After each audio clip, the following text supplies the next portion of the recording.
There's been a lot of US military movement into the Middle East in the last 24 hours. President Trump is evidently giving himself a full range of military options.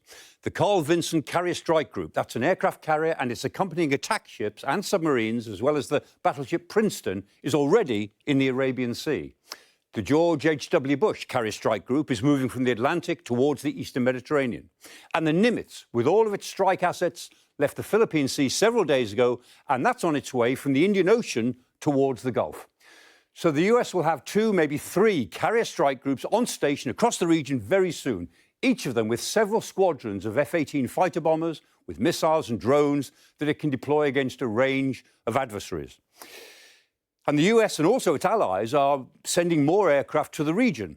Britain has reinforced its Typhoon jet fleet at Akrotiri in Cyprus, and US planes may be dispersed around the various US bases in the region, in Qatar, in Kuwait, in the United Arab Emirates and in Saudi Arabia. Of these, the 2 biggest bases are in Qatar and the UAE, where the US stations forces permanently. A dozen American F-35s were seen leaving Mildenhall in Suffolk with their accompanying refuelling tanker only yesterday. Now, of course, everyone is asking whether the US is about to deploy the massive bunker-busting bomb, the GBU-57, the massive ordnance penetrator, as it's called, and that could destroy deep underground facilities inside Iran.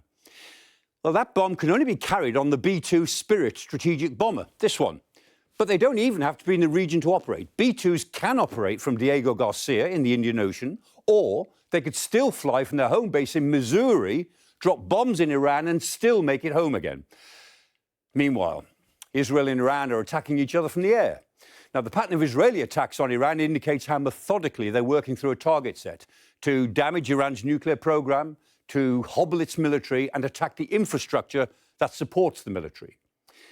Iran's attacks against Israel, on the other hand, are less methodical and almost certainly less effective.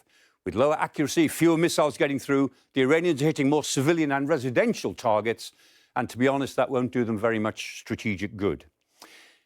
We're evidently approaching some sort of turning point in this crisis.